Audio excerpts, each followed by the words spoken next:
Okay, this is the 2025 garden tour, so in years in the future we can look back and see if we've improved or not. And this is September. Yeah. This is our smiley face.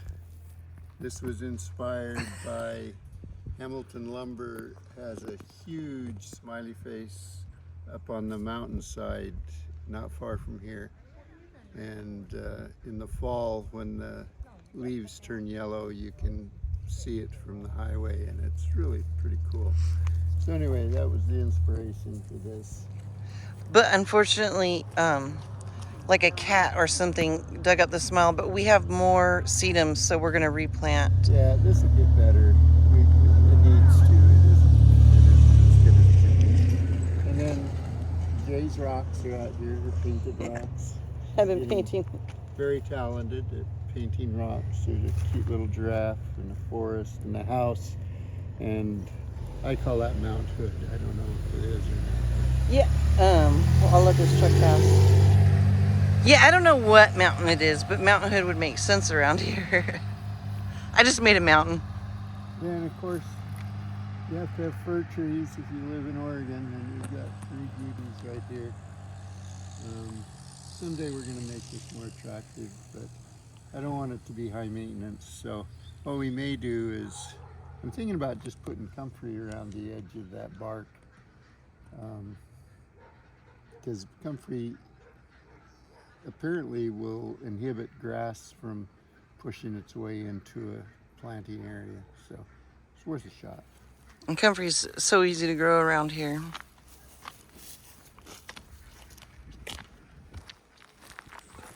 And this is our magnolia tree, and it is beautiful in the spring. And below it we planted some very disappointing alyssum and some pretty red impatiens. This bed is full of perennials, so it changes from month to month. Right now is probably the least color of the summer, but yeah, it's still I still think it's attractive. And we will have mums coming, or Yeah, the mums are just starting to bloom. and snapdragons bloom all year long. Not year, but all season. One of our favorites. They're just so easy to grow, and they're cool. The Shasta daisies, of course, have all been cut down and put in the compost pile, but they were made quite a show earlier on. Yeah, and in the height of the summer, the Shasta daisies are 4 or 5 feet tall.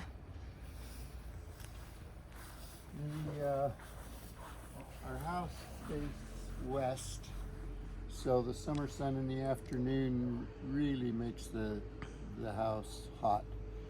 And so we planted grapevines in front of it to shade it in the summer. And of course in the wintertime they lose all their leaves and we cut them way back, so we still get winter sun, if we ever get winter sun in Oregon, but at least the potential's there. But they've done really well. In fact, they're ready to pick. It's supposed to rain tomorrow night, so I probably should get out here today or tomorrow and pick all these. They didn't set as well. I don't think they pollinated as well as I'd like them to. The clusters are small, but they're still, I don't know. We've given an awful lot away already, but there's still 20, 30 pounds of grapes on there probably. And these grapes are only a couple years old. Yeah, these are 2-year-old plants. And it's sagging really badly. I'm gonna fix that this winter when I prune them.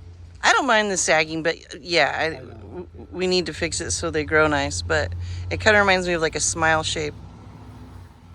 Oh, wait a minute. Do we want to talk about this bed behind us at all? Oh, It's not. Well, the hose is there. yeah. It's kind of just a mishmash. Bachelor buttons and miniature roses. We also have some really nice miniature roses in pots up by the house. This mum is kind of fun. I stole that cutting off a plant in Ontario, Oregon. And I really like it. I like the variety. But the reason I did is the plant was obviously many years old, and so many of the new varieties of mums that you buy at the Home Depot or somewhere nowadays, we're lucky if they survive one winter. And this one obviously survived many. So probably next spring I'll take more cuttings off of this one so we can have more of them. But I really like it. And this, it's a bee bath. This is where the bees come get their water. Or hornets, mostly. It depends. And then chives. We have a lot of chives in the garden.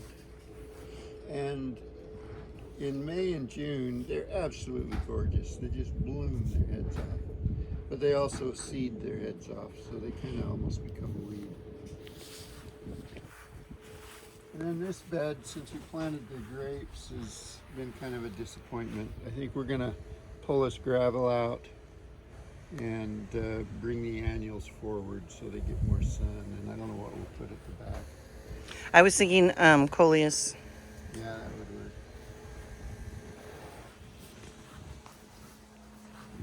Then this is our corner bed. There's a few plants we really do enjoy. This is comfrey. It doesn't put on a big flower show, but it's really attractive. Absolutely no maintenance.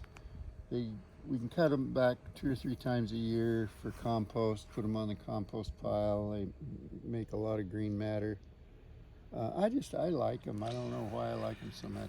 And to be fair, they do bloom quite a few purple flowers for a minute there in the summer. You can see some on this Oh, here one we go. is reblooming. And the bees do like the flowers too, so it's a good pollinator plant. This is cardoon, and it's done for the year, but it is starting to send up new shoots.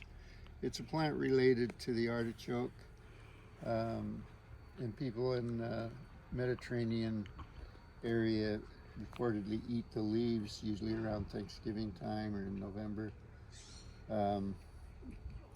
The leaf stems. We haven't actually tried it yet. We should try it one of these Yeah, I days. know. I always think we're gonna try it.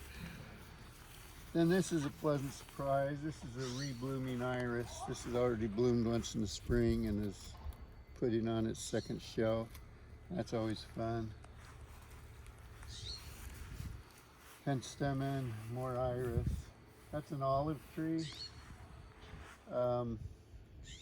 But I planted it too close to that rhododendron. The rhododendron wasn't that big when I planted it. Yeah, we'll have to move it. I don't know if we need to move it or just cut back the rhododendron some. Oh, yeah. But I'm excited to grow our own olives someday. Our hydrangea. This is little Miss Show Off. Little. This is new garden. This was lawn, and you can't tell on the video, but it's very steep, very steep. So we decided to terrace it and put vegetables here, and it's been a little bit of a struggle. The compost we bought was commercial compost to fill the beds. And for some reason, stuff just didn't want to grow in it. I don't think there was any herbicide in it this year. I have bought it before when there was obvious herbicide damage to the plants, but I don't think that was the case. I think it was just commercial composters have trouble keeping their temperatures low enough. They tend to get too high, and that kills off everything pretty much, including the weed seeds, which is good, and disease organisms, but it also kills a lot of the beneficials. So what we did with 2 of the beds is we top dressed them with my compost, and within a week the plants turned around completely. Now I don't know if they would have anyway, or if it was our compost that inoculated it with some beneficials. But anyway, these beds have been a little disappointing this year, but I think next year they're going to be fabulous. So we've got corn. This is the best place to grow corn, but why not? You can see a pumpkin poking out in there. There's some few pumpkins in here. But this is the south end of Tyler's house. And so I thought putting the heat-loving vegetables here would probably be best, because they should get some radiated heat off that south wall. So we planted tomatoes and peppers here, and they look okay now. They didn't for a long time. But you can see the tomatoes I'm tripping all over the place. Okay. We picked, I don't know, 15 pounds this morning probably, and there'll be another 15 pounds in a few days. So we're going to be able to can some this year, but we may not have enough for what we usually do. These are peppers in front. These look a little bit hungry, which is interesting. The bed and back of it, they don't look hungry at all. I don't know why there'd be a difference. We do tie our tomatoes up just because we think we get more production per square foot of bed space. I don't think it's the right way to grow tomatoes. I just think it's one way to do it, and I kind of enjoy coming out here and pruning them and winding them around their wires. We grow a lot of tomatoes from Wild Boar Farms in Napa Valley, and he breeds tomatoes. He's a produce farmer, but he breeds tomatoes strictly for flavor, and that's become his trademark. And he's got a ton of varieties, but there's some we really like the flavor of. My favorite is Pink Berkeley Tie-Dye. I picked quite a few of them this morning. These are new ones of his that I haven't tried before, and they're good, but I still like the Pink Berkeley Tie-Dye. And which one is the Pink Berkeley Tie-Dye? That's this one over here, and it has struggled this year. But come around here, Jay, and you can see typically, you can see the production. When they're growing right, they really produce a lot. It's not a smooth, pretty tomato, but boy, do they taste good. They taste amazing. Sweet, but really tomatoey. I don't know. It's hard to describe. Yeah, they're my favorite. The peppers are doing pretty good now. They had a rough start, but you can see there's a lot of peppers in there. It's actually producing more peppers than when we had them in the other beds in previous years. Maybe. I think so.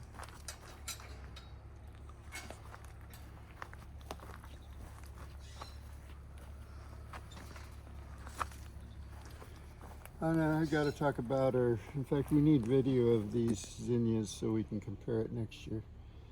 But this is a second generation hybrid, so an F2 generation of, I think, Dreamland, but I'm not even sure. But three of these, two in particular, are just amazing. This pink one, that's one plant. It's probably got 40 or 50 flowers on it, and it's got this beautiful compact habit. It would not make a great cut flower, but man, is it pretty. It's so pretty. So we've already collected seed on these. We're going to grow another generation out, and probably just for our own amusement, we may just keep selecting to see if we can't get something that's really nice. This These is are- where the squash was, but I mean the This zucchini. was zucchinis. We had 3 zucchinis, which is really stupid.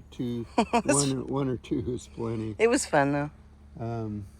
Yeah, I just took these out yesterday. These are our dried beans. And there's pretty good production on here. It'll be interesting. I want to weigh them when we get them all shelled out this fall and see how many we got. But there's only about 8 feet of beans, lineal feet on the ground of beans, and we're going to get a lot. This one is much like a pinto bean, which is still my favorite dried bean. And that's fun. If you want to grow protein in your garden, this is a really good way to do it. And then here we have Tilly. next year's sweet onions. These are Walla Walla Sweets, and I just planted these today. We sowed the seed a month ago, and we should have sown it sooner. And I had ordered the seed, but I ordered it from Gurney, and they say it was shipped yesterday. So I finally went down and got a seed packet off the rack and planted it. But this is September the 12th. It's September 11th. Is it September 11th? And that's ominous. Yeah, I know. So anyway, it's interesting. We planted one seedling and we plant them pretty close. These onions get so huge that we're really not worried about them being a little small from being overcrowded, because they're almost too big. But anyway, these I planted a single plant per hole, and these I planted 3. So I was taking Charles Dowding's method. He plants 3 seedlings in a cell pack and then transplants them. And he says he gets more pounds per square foot of bed space. They're just smaller. And that may be the way we want to grow these in the future. But anyway, we've got both, so we can compare. Here's our 2 nice rutabagas. I really like rutabagas, especially mixed with potatoes. And then I've got a fall crop of rutabagas as well. I don't know if they'll be very big by fall. They're still pretty small, but we'll see. Some fall daikon radish, some fall kohlrabi, dandelions. I put dandelions in my smoothie every morning. I love dandelions. I think they're beautiful. This is something we're just trying. I don't know if I'll do it again, but it's a cover crop of hairy vetch. No, wait, and tell what a cover crop does? It just covers the soil. But it doesn't steal all the nutrients. Well, you'll get all the nutrients back when you either compost it, or that's probably what we'll do. And it's also a legume, so theoretically it's adding nitrogen to the soil. There's some fall carrots that aren't looking too bad, but I planted them a little bit late. I don't know how big they'll be. So fall cabbage, we already had spring cabbage over there, and broccolis, and now this is the fall broccoli, and the fall snap peas are coming in. I think we'll still get snap peas, but it's going to be close. We should Yeah, have we're planted them close. A little bit earlier. This is lovage. It's a herb that smells and tastes like celery. But it's just kind of a cool plant. It does get big, but it's cool. This is our plum tree.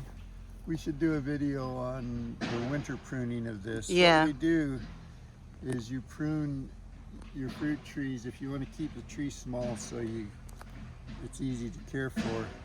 You prune them in July and then in the winter before they break dormancy. in the spring. And if you do it twice and you do it hard, they say, and there are people doing it, they keep the tree at about this size and yet very productive. In fact, they say they're actually more productive than a dwarf fruit tree because they have such a strong root system. But this tree's been fun. We picked, I don't know, 20 pounds. I don't know the weight, but it was a really large basket full. And what else? This is our compost bins. I enjoy making compost every bit as much as I do enjoy gardening. I really enjoy doing that. Yeah, and we'll do a separate video on that one of these times. Kale, it's about done for the year. I'm hoping Parsley. I can pick kale all winter here, and so I'm hoping it won't try to go to seed, and I can keep picking it this winter. But yeah, and we've got some parsley. This was our fall onions, and we harvested those the other day, and they're in the garage curing.